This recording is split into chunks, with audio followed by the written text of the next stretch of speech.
Olá, seja muito bem-vindo a esta terceira e última parte deste seu programa. Hoje estamos a falar acerca do modelo das dimensões culturais e isso é tão importante. Já vimos a distância de poder, até que ponto é que o povo, a cultura nacional, aceita ou não as hierarquias, aceita ou resiste a tudo isso, às diferenças de poder.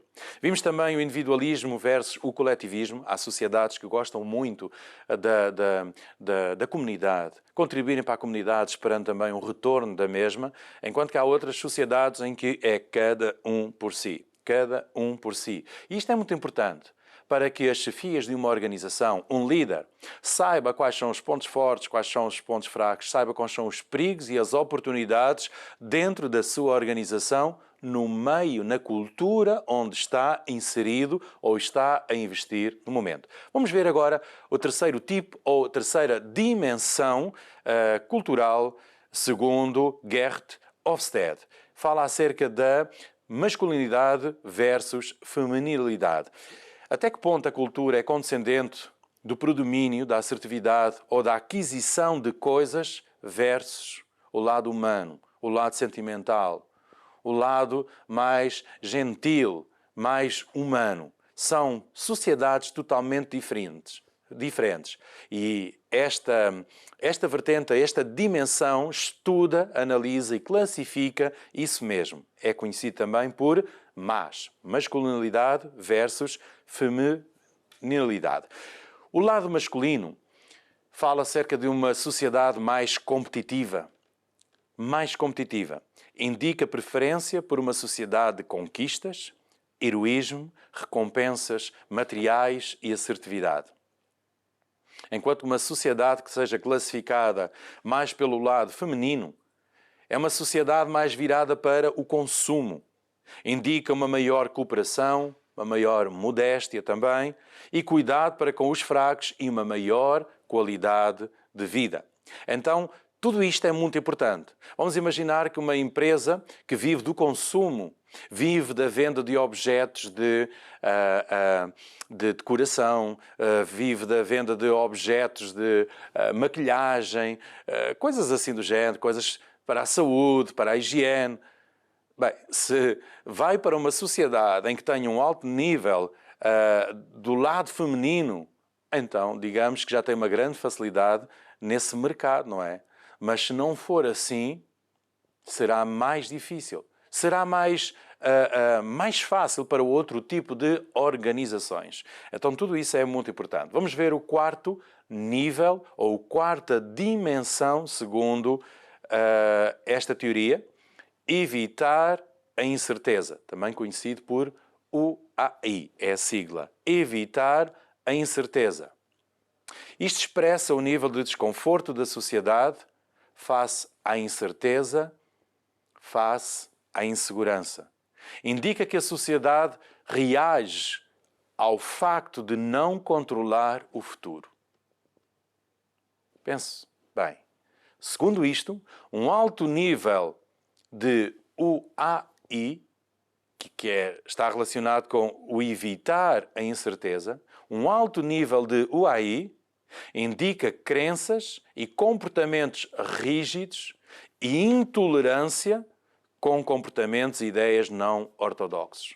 Ou seja, as pessoas não querem mudar, as pessoas são rígidas à mudança, as pessoas são muito reticentes às mudanças, as pessoas não querem. Quando aparece algo novo, algo inovador, é muito difícil a implementação dessas novas ideias. Há outros países, por exemplo, que têm uma facilidade muito grande de aceitar as coisas novas, as ideias inovadoras, seja lá aquilo que for.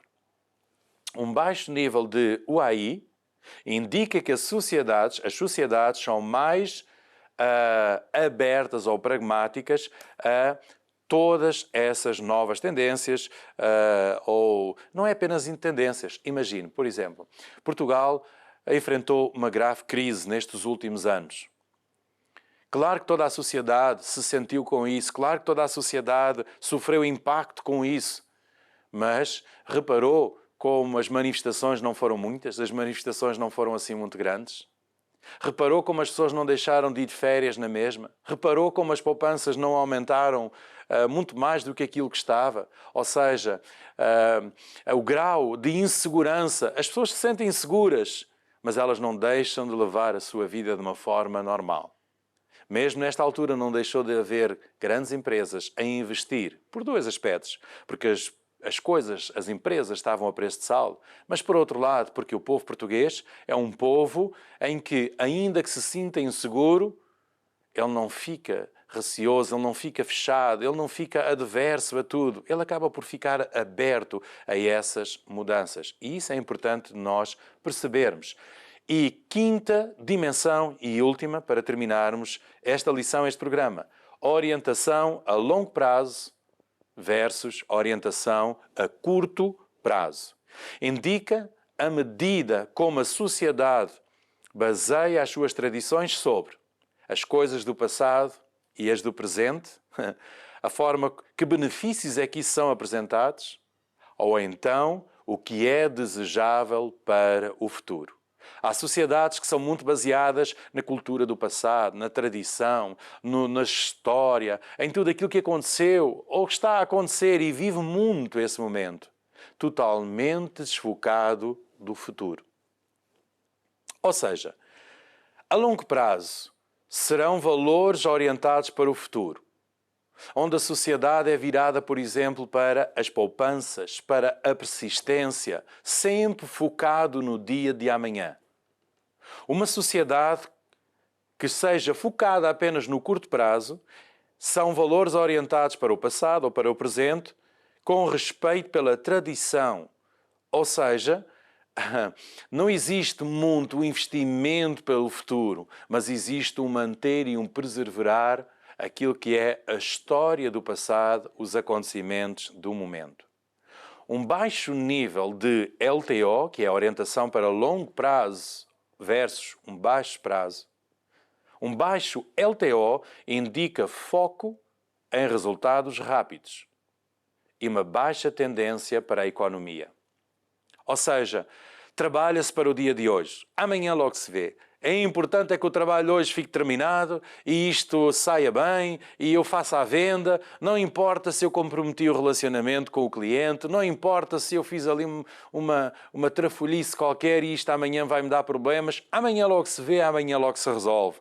Importa é o sucesso do dia de hoje. Isto é um baixo LTO.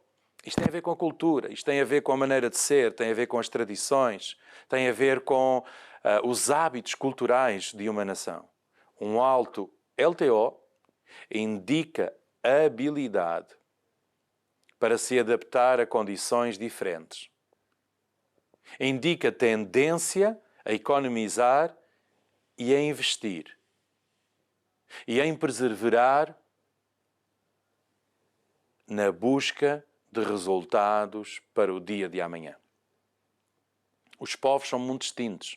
E nós encontramos, mesmo dentro de um país, classificações, digamos assim, ou níveis diferentes nestas dimensões. Quanto mais num continente como o continente europeu, muito mais quando nós mudamos de continente e vamos para o Brasil, vamos para um país de África, vamos para a Ásia.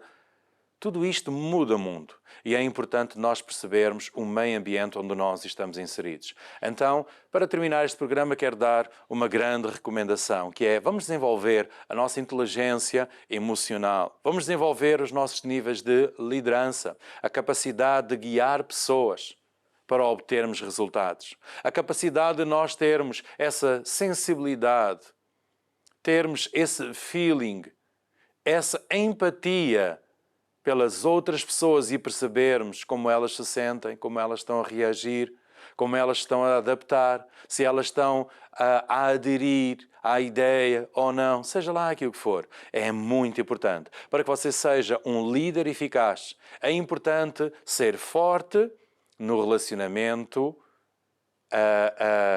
cultural, ou seja, de diferentes dimensões culturais. Assim me despeço. E um bem-aja para todos e, uma vez mais, eu deixo a minha recomendação e o meu desejo, que é muito sucesso, muitas vitórias na sua empresa, na sua organização. Um bem-aja e até à próxima.